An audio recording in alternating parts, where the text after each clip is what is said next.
یعنی یوں تو دنیا میں بے شمار مذاہب ہیں اور پھر مذہب کے اندر بے شمار مسلک ہیں، لیکن اللہ رب العزت کا فضل اور اس کا کرم ہے کہ اس نے ہم کو اور آپ کو مذہب حق دین اسلام عطا فرمایا، مسلک حق مسلک اہل سنت عطا فرمایا، اور کرم بالائے کرم کہ اس نے ہم کو اپنے محبوب کی امت میں جگہ مرحمت فرمائی۔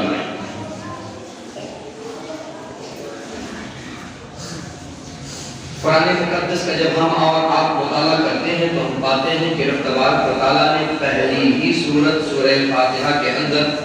ارشاد فرمایا اور اپنے بندوں کو رہنمائی عطا فرماتے ہوئے یوں فرمایا کہ اے میرے بندو،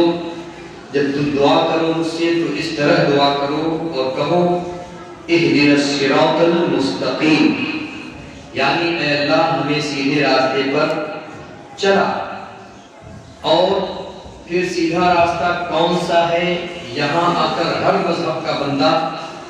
ہر مسلک کا بندہ یہ کہتا نظر آتا ہے کہ ہمارا ہی سیدھا راستہ ہے۔ کوئی غیر مسلم ہو وہ یہ سمجھتا ہے کہ اس کا اپنا راستہ،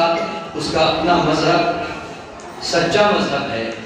اور الحمدللہ ہم تو مسلمان ہیں، ہم اپنے مذہب اور مسلک کو سچا مانتے ہی مانتے ہیں، لیکن جس طرح کی دلیلیں ہمارے پاس اپنے مذہب کی حقانیت پر موجود ہیں وہ نہ تو دوسرے مذاہب میں موجود ہیں اور نہ ہی دوسرے مسالک میں موجود ہیں۔ اس مذہب حقہ کی، مذہب صدق و صفا کی حقانیت کی سب سے بڑی دلیل یہ ہے کہ یہ اسی راستے پر لے کر چلنے والا اور چلانے والا ہے جو اللہ رب العزت کا بتایا ہوا ہے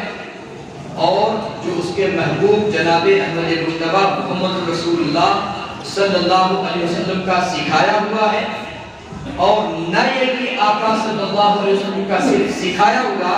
بلکہ ایک کثیر تعداد بزرگان دین اولیاء کرام کی ہے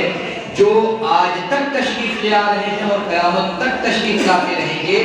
جن کی روش پر چل کر ہم اور آپ الحمدللہ رب العالمین اہل سنت پر چل کر جنت کا راستہ اختیار کیے ہوئے ہیں۔ رب نے ارشاد فرمایا تم یہ کہو کہ تم صراط مستقیم پر چل رہے ہو اور اس کی دعا کرو، اور پھر یہ پوچھا جائے کہ اے اللہ یہ صراط مستقیم ہے کیا؟ تو رب تبارک و تعالیٰ کی طرف سے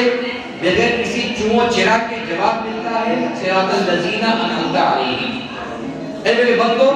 سیدھا راستہ، سچا راستہ، اچھا راستہ وہ ہے جس پر وہ لوگ چلے ہیں جس پر میرا انعام ہے، جس پر رب تبارک و تعالیٰ نے انعام فرمایا، جن کو اپنے انعام سے، اپنے کرم سے، اپنے فضل سے نوازا۔ اب ظاہر سی بات ہے کوئی بھی یہ کہہ سکتا ہے کہ سیدھا راستہ ہمارا ہی ہے کیونکہ ہم پر اللہ نے فضل فرمایا۔ کچھ لوگ یہ سمجھتے ہیں کہ فضل کا مطلب ہمارے پاس دولت ہے تو اللہ کا فضل ہے۔ یقیناً دولت کا ہونا اللہ کا فضل ہے، لیکن ایسا نہیں ہے کہ دولت ہی ساری فضل ہے یا سارے فضل کی بنیاد ہے۔ کسی نے یہ سوچا کہ عزت، شہرت، دنیا میں ناموری کا ہونا یہ سب سے بڑا فضل ہے اور اللہ نے ہمارے اوپر فضل فرمایا۔ میں نے کہا ٹھیک ہے، دولت کا ہونا، شہرت کا ہونا، وقتی طور کا عزت کا ہونا یہ یقیناً فضل کی بات ہے، لیکن سب سے بڑے فضل کی بات ہے یہ کہ انسان کے پاس ایمان موجود ہو، کلمہ شہادت لا الہ الا اللہ محمد رسول اللہ صلی اللہ علیہ وسلم پر چلنے والا ایمان اس بندے کے پاس موجود ہو۔ اور آپ اب اگر جائزہ لیں تو غیر مسلم تمام کے تمام اس اعتبار سے چھٹ جائیں گے، لیکن اب بھی کچھ لوگ نام نہاد مسلم ہیں، مسلمان ہونے کا دعویٰ کرتے ہیں، لا الہ الا اللہ محمد رسول اللہ پڑھتے ہیں اور کہتے ہیں کہ ہم لا الہ الا اللہ محمد رسول اللہ کہنے کی بنیاد پر مسلمان ہو گئے۔ میں یہ کہتا ہوں کہ صرف اور صرف لا الہ الا اللہ محمد رسول اللہ پڑھ کر اسلام میں داخل ہونا یہ تو صحیح ہے، لیکن ایسا نہیں ہے کہ جو کلمہ پڑھ لے، صرف کلمہ پڑھ لے اور وہ مسلمان ہو جائے، نہیں۔ کلمہ کے اپنے کچھ تقاضے ہیں، کلمہ کے کچھ اپنے مطالبات ہیں، جن مطالبات پر عمل جب تک نہ ہو تب تک بندہ مومن نہیں رہتا ہے۔ مثال کے طور پر ہم اور آپ کلمہ پڑھ لیے تو اب کلمہ کی جو راہ ہے اس پر چلنا بھی ضروری ہے۔ اب ہم نے پوچھا کہ اے اللہ یہ انعام والے لوگ کون ہیں جس پر تیرا کرم ہوا؟ تو رب تبارک و تعالیٰ نے اپنے محبوب صلی اللہ علیہ وسلم پر قرآن نازل فرما کے ارشاد فرمایا اولئک الذین انعم اللہ علیہم من النبیین والصدیقین والشہداء والصالحین، جن پر اللہ کا خاص کرم ہوا وہ انبیاء کرام کی ذات ہے، جن پر اللہ رب العزت کا خاص کرم ہوا وہ صدیقین کی ذات ہے، جس پر اللہ کا خاص کرم ہوا وہ شہداء کرام کی ذات ہے، جس پر اللہ کا خاص کرم ہوا وہ اولیاء کرام کی جماعت ہے۔ آپ دوسرے مذاہب کا جائزہ لے لیں، وہاں پر کوئی آپ کو نبی نہیں ملے گا، کوئی وہاں پر آپ کو رسول نہیں ملے گا۔ کہنے کو تو کچھ مسلمان بھی نام نہاد مسلمان ہیں جو چند بڑے بڑے دوسرے مذاہب کے گروؤں کو یا دیوی دیوتاؤں کو بھی معاذ اللہ رب العالمین نبی کہتے نظر آتے ہیں، لیکن نبوت کا معاملہ یہ ہے کہ صرف کہنے سے نہیں ہوتا بلکہ کسی کے نبی ہونے پر جو دلیل ہونا ضروری ہے، جب تک دلیل نہ ہو کسی کو نبوت سے متصف نہیں کیا جا سکتا ہے۔ الحمدللہ ہم اور آپ انبیاء کرام کو مانتے ہیں، دوسرے مذاہب کے لوگوں کے درمیان انبیاء کا تصور نہیں ہے۔ ہم شہداء کرام کو مانتے ہیں، دوسرے لوگ شہداء کرام کا وہ تصور نہیں رکھتے جیسا ہم تصور رکھتے ہیں۔ الحمدللہ رب العالمین صدیقین ہماری جماعت کے اندر ہیں، صالحین اور اولیاء کرام ہماری جماعت کے اندر موجود نظر آتے ہیں۔ اور اگر کھل کے کہنا چاہوں تو میں یہ کہہ سکتا ہوں کہ جماعت اہل سنت کو آپ چھوڑ کر تمام جتنے بھی جماعت اپنے آپ کو جو گروہ کہتے ہیں، چاہے وہ دیوبندی فرقے کے لوگ ہوں، چاہے وہ نجی فرقے کے لوگ ہوں، چاہے وہ وہابی فرقے کے لوگ ہوں، چاہے وہ اور کسی فرقے کے لوگ ہوں، سب کے اندر اپنے اپنے جو اختلافات اور اپنے اتفاقات ہیں جو وہ ہیں، لیکن اس میں آپ کو کوئی اللہ کا ولی نظر نہیں آئے گا، اللہ کا کوئی برگزیدہ اور اللہ کا کوئی چنندہ بندہ نظر نہیں آئے گا۔ مثال کے طور پر آپ اوپر سے لے لیں، سرکار علیہ الصلوۃ والتسلیم کی ذات کے بعد تمام اولیاء کرام کو آپ دیکھ لیں، سب کا وہی مسلک رہا ہے جو مسلک اہل سنت سے جانا اور پہچانا جاتا ہے۔ آپ آج چونکہ یہ مہینہ سرکار غوث اعظم کا ہے، سرکار غوث اعظم کون تھے؟ سنی مسلمان تھے، کوئی یہ کہہ ہی نہیں سکتا کہ وہ سنی نہیں تھے، وہ سنی۔ الحمدللہ سرکار غریب نواز کون تھے؟ وہ بھی سنی مسلمان تھے۔ آج جو لوگ اپنے آپ کو وہابی کہتے ہیں اور اس پر اپنے آپ کو حق اور سچا بتانے کے لیے ایڑی اور چوٹی کا زور لگاتے ہیں، ان کی پوری جماعت کھنگال کر دیکھ لیں، ان کے اندر کوئی غوث نظر نہیں آئے گا، ان کے اندر کوئی خواجہ نظر نہیں آئے گا، ان کے اندر کوئی داتا نہیں نظر آئے گا۔ اسی وجہ سے تو ہم کہتے ہیں ہماری دین کی حقانیت کے دونوں شاہد ہیں، ہماری دین کی حقانیت کے دونوں شاہد ہیں، محی الدین سمنانی، معین الدین اجمیری، معین الدین اجمیری، محی الدین جیلانی۔ آپ دیکھ لیں آپ کو دوسرے مذہب میں کوئی غوث، کوئی خواجہ، کوئی داتا نظر نہیں آئے گا، جو بھی کوئی اللہ کا ولی نظر آئے گا تو آپ کو اہل سنت والجماعت میں نظر آئے گا۔ اور الحمدللہ یہ اہل سنت والجماعت کا افتخار ہے، یہ فخر کی بات ہے اہل سنت والجماعت کے لیے کہ جب بھی کوئی فتنہ اٹھتا ہے، چاہے وہ فتنہ قادیانیت ہو، چاہے وہ فتنہ وہابیت ہو، چاہے وہ فتنہ دیوبندیت ہو، چاہے وہ فتنہ نیچریت ہو، یا کوئی اور بھی دنیا میں کوئی بھی فتنہ اٹھتا نظر آتا ہے تو اس کی سرکوبی کرنے کے لیے اگر کوئی اٹھتا ہے تو وہ جماعت اہل سنت کا بندہ اٹھتا ہے، جماعت اہل سنت کا کوئی فرزند نظر آتا ہے۔ آپ دیکھیں اللہ اکبر، سیدنا ابوبکر صدیق رضی اللہ تعالی عنہ کے زمانے میں کچھ لوگوں نے زکات دینے سے انکار کر دیا اور کہا نہیں، آقا کے زمانے تک زکات تھی، اس کے بعد زکات دینا نہ تو جائز ہے اور نہ دیا جائے گا۔ حضرت ابوبکر صدیق رضی اللہ تعالیٰ عنہ نے ببانگ دہر اعلان کروایا کہ جو لوگ بھی آقا صلی اللہ علیہ وسلم کے زمانے میں ایک بکری کے بچے کی زکات بھی دیا کرتے تھے، اگر وہ آج کے زمانے میں زکات نہیں دیں گے تو میں ابوبکر صدیق، سرکار ابوبکر صدیق فرماتے ہیں میں ابوبکر صدیق نبی کا غلام اس سے قتال کروں گا، اس سے جہاد کروں گا۔ اللہ اکبر۔ اسی طرح سے سیدنا عمر فاروق رضی اللہ تعالیٰ عنہ کے زمانے میں جن لوگوں نے بھی رسول پاک صلی اللہ علیہ وسلم کی شان میں ذرہ برابر بھی گستاخی کرنے کی کوشش کی تو سرکار سیدنا عمر فاروق رضی اللہ تعالیٰ عنہ نے اپنے تیور کے ذریعے، اپنی قوت کے ذریعے اور اسلامی حمیت اور اسلامی جذبے کے ذریعے اس کو زیر کر دیا اور اس کو زبر نہ ہونے دیا۔ آپ اٹھا کر تاریخ دیکھ لیں، ایک بندے نے آ کر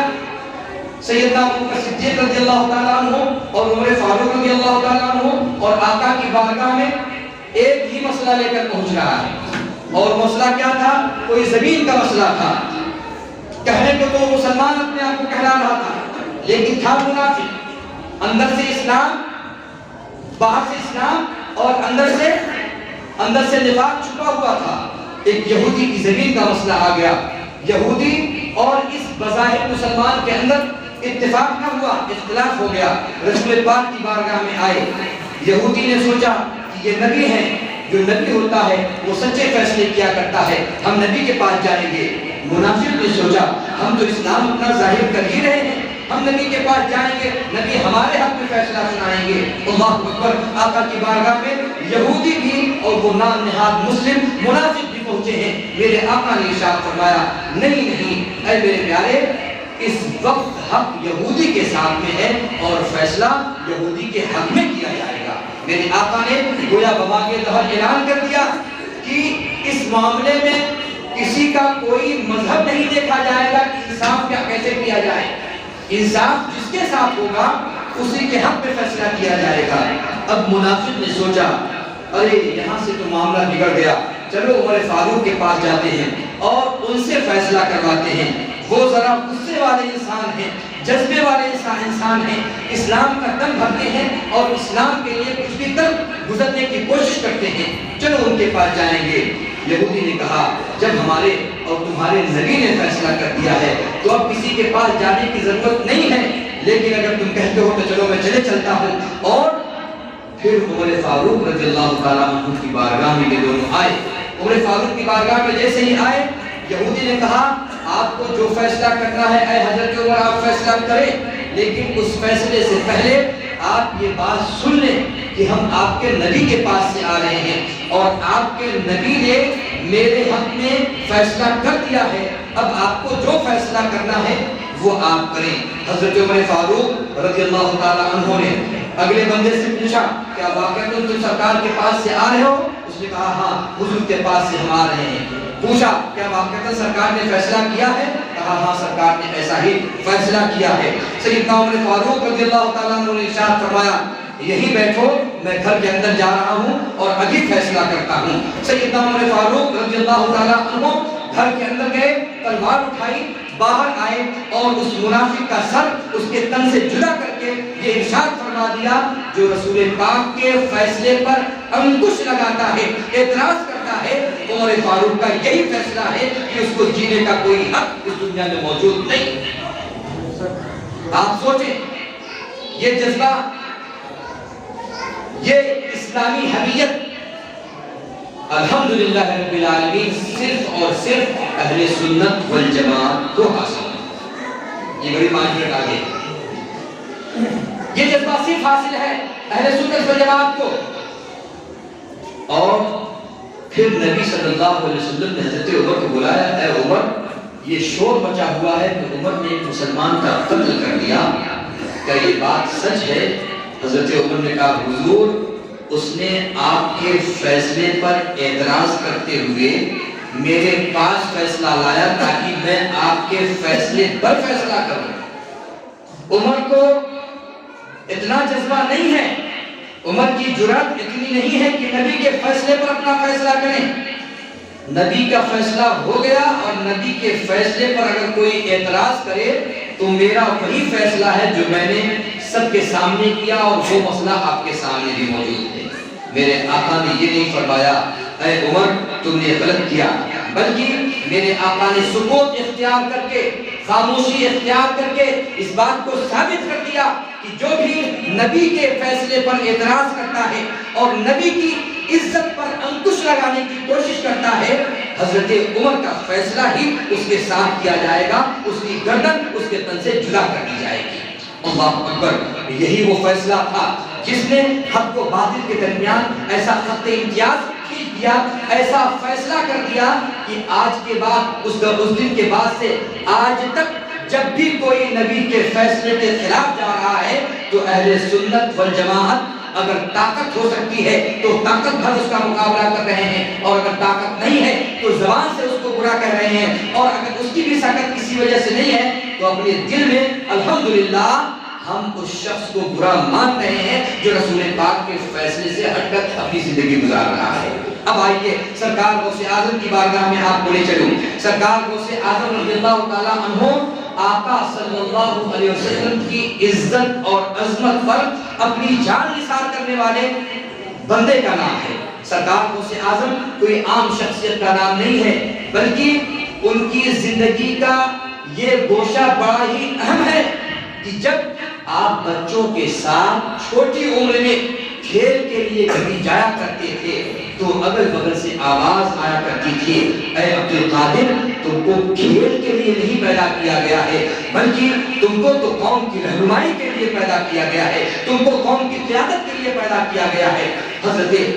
غوث اعظم رضی اللہ تعالیٰ عنہ کو بعد میں پتا چلا، اور جب انہوں نے اپنی والدہ سے اور اپنے بڑوں سے پوچھا کہ یہ آواز میں سنتا ہوں، تو سرکار غوث اعظم کو یہ بتایا گیا، اے میرے عزیز، اے میرے پیارے، رب تبارک و تعالیٰ نے تمہیں پوری قوم کی قیادت کے لیے پیدا فرمایا ہے، تمہارا کام بچوں کے ساتھ کھیلنا نہیں ہے، بلکہ بگڑے ہوئے بچوں کی قسمت سنوارنا ہے، ان کو صراط مستقیم پر لانا تمہارا کام ہے۔ اللہ اکبر! ایک وقت وہ بھی آیا کہ سرکار غوث اعظم راستے سے جا رہے ہیں، کوئی ایک بہت ہی لاغر، بہت ہی ناتواں، بہت ہی کمزور سا انسان ہے جو زمین پر بیٹھا ہوا ہے، اٹھنے کی کوشش کر رہا ہے، گر جا رہا ہے، اٹھنے کی کوشش کر رہا ہے، گر جا رہا ہے۔ سرکار غوث اعظم پہنچے ہیں، انہوں نے بندے کو پکڑا ہے، پکڑ کے اٹھا کر کھڑا کر دیا ہے۔ جب کھڑا کر دیا ہے تو بندے نے دعا دی اور کہا، اے غوث اعظم، اے عبدالقادر، کیا آپ کو پتا ہے کہ میں کون ہوں اور آپ نے کس کو سہارا دیا ہے؟ سرکار غوث اعظم نے ارشاد فرمایا، بتاؤ تو صحیح، آخر تم ہو کون اور میں نے کس کو سہارا دیا ہے؟ اس بندے نے کہا، آپ بظاہر مجھے انسان دیکھ رہے ہیں، لیکن میں کوئی انسان نہیں ہوں، میں انسان کی شکل میں آپ کا دین مذہب اسلام، اور آپ نے جس بندے کو سہارا دیا ہے، اگرچہ آپ نے بظاہر بندے کو سہارا دیا ہے،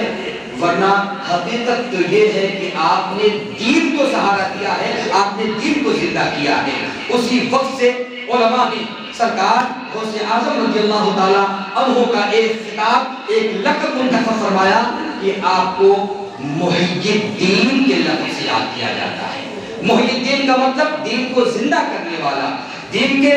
اوپر جو دہل پڑ گئی تھی، لوگوں کی غفلت کی، لوگوں کی ناچاکی کی جو غفلت پڑ گئی تھی، اس غفلت کو اٹھانے والے بندے کا نام عبدالقادر جیلانی ہے، جس کو پوری دنیا کے مسلمان بڑے ہی خوش اور خرم انداز میں غوث اعظم رضی اللہ تعالیٰ عنہ کے نام سے جانتے ہیں۔ میں یہ عرض کر رہا تھا کہ سرکار کی عزت اور عظمت پر، سرور کائنات صلی اللہ علیہ وسلم کی عظمت پر، جیسے الحمدللہ آج کے سنی مسلمان اپنی جان قربان کر دینے میں فخر محسوس کرتے ہیں، ویسے ہی سرکار کے سچے پکے خادم، سرکار کے سچے پکے نواسے حضرت سیدنا غوث اعظم رضی اللہ تعالیٰ عنہ نے بھی کارنامہ انجام دیا ہے۔ وہ واقعہ آپ کو معلوم ہوگا، ایک بندے نے ایک دوسرے بندے سے کچھ کہا چوری کر لی، بندہ مسلمان تھا، دوسرا بندہ عیسائی تھا۔ عیسائی بندے نے کہا مسلمان بندے سے کہ بتاؤ تو صحیح، کیا جو مردوں کو زندہ کرے وہ افضل ہوتا ہے یا جو مردوں کو زندہ نہ کرے وہ افضل ہوتا ہے؟ عام سا بندہ تھا. اس نے کہا جو مردوں کو زندہ کرے ظاہر سی بات ہے وہ افضل ہوتا ہے, وہ بڑا ہوتا ہے, وہ برتر ہوتا ہے. کہنے کا مطلب اس کے یہ تھا کہ تمہارے نبی کو دیکھ لو, تمہارے نبی نے مردوں کو بظاہر زندہ نہ کیا ہے, لیکن میرے نبی حضرت عیسیٰ علیہ السلام نے مردوں کو زندہ کیا ہے. اللہ اکبر. وہ بندہ دوڑتا ہوا سرکار غوث اعظم رضی اللہ تعالیٰ عنہ کی بارگاہ میں حاضر ہوا, عرض کرتا ہے حضور ہمارا اس بندے کے ساتھ اس مسئلے میں مناظرہ ہو گیا. یہ کہتا ہے کہ جو مردوں کو زندہ کر دے وہ زیادہ افضل ہوتا ہے, اور جو مردوں کو زندہ نہ کیا ہو بظاہر وہ زیادہ افضل نہیں ہوتا ہے. اور اس کے کہنے کا مقصد اور مطلب تو آپ سمجھ ہی گئے ہوں گے. سرکار غوث اعظم رضی اللہ تعالیٰ عنہ نے ارشاد فرمایا اگر مردوں کو زندہ کر دینے میں ہی سب سے زیادہ افضلیت ہے تو چلو محمد عربی تو بہت عظیم ہے, محمد عربی تو بہت عظیم ہے, محمد عربی کے غلام کے غلام کے غلام کے غلام, خادم کے خادم کے خادم کے خادم, ان کے بچوں کے بچوں کے بچوں کے بچوں کی کا عالم یہ ہے کہ اگر تم کہو تو جس مردے کو کہو, ایسا نہیں کہ آج 1 دن 2 دن 5 دن پہلے مرا ہوا کوئی مردہ ہے اس کو زندہ کیا جائے, چلو قبرستان میں چلتے ہیں اور جس قبر کی طرف تم اشارہ کر دو گے کہ فلاں قبر کے مردے کو زندہ کر دو, قسم خدا کی یہ غلام رسول عبد القادر جیلانی اس قبر کے مردے کو تم بسم اللہ کہہ کے زندہ کر دے گا. اور دنیا نے دیکھا اب تو معاملہ بالکل ایسا ہو گیا کہ دودھ کا دودھ پانی کا پانی ہو جائے گا. عیسائی میں خوش, چلو اب تو مسئلہ بڑا اچھا لگ گیا ہے, تیر بالکل نشانے پہ لگا ہے, دیکھتے ہیں کہ زندہ کرتے ہیں کہ نہیں کرتے ہیں. سرکار غوث اعظم رضی اللہ تعالیٰ عنہ اپنے اس خادم کے ساتھ اور عیسائی کے ساتھ قبرستان میں پہنچے ہیں. اللہ اکبر. سرکار غوث اعظم نے عیسائی سے کہا, نصرانی سے کہا, حضرت عیسیٰ علیہ السلام کے ماننے والے سے کہا اب یہ بتاؤ کہ کون سا مردہ زندہ کرنا ہے. اس نے ایک قبر کی طرف اشارہ کیا. سرکار غوث اعظم نے ارشاد فرمایا اگر تم چاہو تو صرف ایسے ہی زندہ کر دو, اور اگر چاہو تو جو عمل جو کام یہ دنیا میں کیا کرتا تھا اس کام کے ساتھ اس عمل کے ساتھ اس کو زندہ کر دو. اس عیسائی نے کہا جو کام یہ کرا کرتا تھا کیا کرتا تھا اس کام کے ساتھ اگر یہ اٹھ جاتا ہے تو اور اچھا ہوگا. سرکار غوث اعظم نے اس قبر کی طرف اشارہ کر کے اپنے انگلی کا اشارہ کیا, ارشاد فرمایا تم باذن اللہ, اللہ کے حکم سے غوث اعظم کا حکم پا کر اے مردے زندہ ہو جا. دنیا نے دیکھا, تاریخ نے دیکھا. اللہ اکبر. سرکار غوث اعظم کا اشارہ ہوا ہے اور وہ بندہ جو قبر کے اندر کئی سال پہلے لے کے جایا گیا تھا, دفن کیا گیا تھا, سرکار غوث اعظم کا اشارہ ہوا, مردہ زندہ ہوا اور سارنگی بجاتے ہوئے اپنی قبر سے نمودار ہو گیا اور زندہ ہو گیا. اللہ اکبر. سرکار غوث اعظم رضی اللہ تعالیٰ عنہ نے عیسائی سے کہا دیکھ لے, تو دیکھ رہا ہے, تو نے کہا تھا کہ تیرے نبی افضل ہیں کیونکہ انہوں نے مردوں کو زندہ کیا. یقیناً ہم بھی یہ مانتے ہیں کہ تمہارے نبی, بلکہ تمہارے کیا وہ تو ہمارے بھی نبی ہیں, انہوں نے مردوں کو زندہ کیا ہے. لیکن یہ بات تم اپنے ذہن میں ڈال لو کہ جس کے اندر جان ہو اور پھر اس کی جان چلی گئی ہو, پھر سے جان ڈال دینا یہ یقیناً کمال کی بات ہے. لیکن جس کے اندر جان ہی نہ ہو اور اس کے اندر جان ڈال کے اس کو کلمہ پڑھوا لینا یہ اس سے بڑا کمال ہے جو میرے نبی نے کیا ہے, جو میرے آقا نے انجام دیا ہے. کیا تم نے دیکھا نہیں؟ اللہ اکبر. مدارج النبوہ ایک بہت ہی عظیم کتاب ہے تاریخ کی, سیرت کی. میرے آقا صلی اللہ تعالیٰ علیہ وسلم کی بارگاہ میں چند کنکڑیاں لائی گئی, کنکڑی لائی گئی. حضرت ابوبکر صدیق رضی اللہ تعالیٰ عنہ نے اپنے ہاتھ میں رکھا اور پھر اس کو آقا کے ہاتھ میں دیا. جیسے ہی وہ کنکڑی آقا کے ہاتھ میں آئی ہے, تاریخ کی بتلاتی ہے, مدارج النبوت کی روایت موجود ہے, میرے آقا کے ہاتھوں میں کنکڑیاں آئی ہیں اور کنکڑیوں سے وہی کلمہ ظاہر ہوا, وہی کلمہ سنا گیا جو ہم اور آپ پڑھا کرتے ہیں, یعنی لا الہ الا اللہ محمد رسول اللہ صلی اللہ تعالیٰ علیہ وسلم. سرکار غوث اعظم نے ارشاد فرمایا سن دیکھ میرے نبی کے غلام کا یہ عالم ہے کہ اگر غلام یہ اشارہ کر دے تو قبر سے مردے زندہ ہو جایا کرتے ہیں. جب غلام کا یہ عالم ہے تو میرے آقا کا کیا عالم ہوگا, سرور کائنات کا عالم کیا ہوگا, فخر موجودات کا عالم کیا ہوگا. اسی وجہ سے کسی شاعر نے کہا تھا وہ ہر عالم کی رحمت ہے کسی عالم میں رہ جاتے، وہ ہر عالم کی رحمت ہے کسی عالم میں رہ جاتے، یہ ان کی مہربانی ہے کہ یہ عالم پسند آیا، اور یہ ان کی مہربانی ہے کہ یہ عالم پسند آیا۔ اور شاعر نے یوں بھی میرے آقا کے اختیار کو بتلایا تھا، جب ان کے گدا بھر دیتے ہیں شاہان زمانہ کی جھولی، جب ان کے گدا بھر دیتے ہیں شاہان زمانہ کی جھولی، محتاج کا جب یہ عالم ہے مختار کا عالم کیا ہوگا، محتاج کا جب یہ عالم ہے مختار کا عالم کیا ہوگا۔ اللہ رب العزت ہم کو اور آپ کو سرور کائنات صلی اللہ تعالیٰ علیہ وسلم پر صحیح معنوں میں ایمان رکھنے کی توفیق مرحمت فرمائے، اور اسی عقیدہ اہل سنت پر ہماری زندگی گامزن رہے، اسی عقیدہ اہل سنت پر ہم اور آپ چلتے رہیں، اسی عقیدہ اہل سنت پر جس کو لے کر ہم سبوں کے آقا چلے، آقا کے صحابہ چلے، تابعین چلے، بزرگان دین چلے، ہم سب کے غوث چلے، ہم سب کے خواجہ چلے، ہم سب کے داتا چلے، ہم سب کے غازی چلے، ہم سب کے امام اہل سنت چلے، ہم سب کے تاج الشریعہ چلے، اسی مسلک پر اللہ رب العزت ہم کو اور آپ کو گامزن فرمائے، اسی پر ہماری زندگی ہو، اور اسی پر رب تبارک و تعالی ہمارا خاتمہ بالخیر فرمائے۔ کہنے سننے میں کوئی خطا ہوئی ہو تو رب تبارک و تعالی معاف فرمائے، اور ہم سب کو عمل خیر کی توفیق عطا فرمائے۔ اپنے گھروں میں بھی آپ قرآن خوانی کا اہتمام کریں جہاں تک ہو سکے، اور مسجد میں بھی اہتمام کریں، الحمدللہ ہوتا ہی ہے، آج بھی قرآن خوانی وغیرہ ہے۔ آپ حضرات سے گزارش ہے کہ زیادہ سے زیادہ تعداد میں آپ شریک رہیں، آج کچھ مخصوص فاتحہ بھی ہے، اس میں بھی آپ شریک رہیں۔ اللہ رب العزت آپ کو، ہم کو، سب کو سرکار غوث اعظم رضی اللہ تعالیٰ عنہ کے فیضان سے مالا مال فرمائے، اور اسی روش پر چلنے کی توفیق عطا فرمائے، عبادتوں کا ذوق و شوق عطا فرمائے، اور دین کی صحیح معنوں میں سمجھ کے ساتھ دین پر عمل کی توفیق عطا فرمائے۔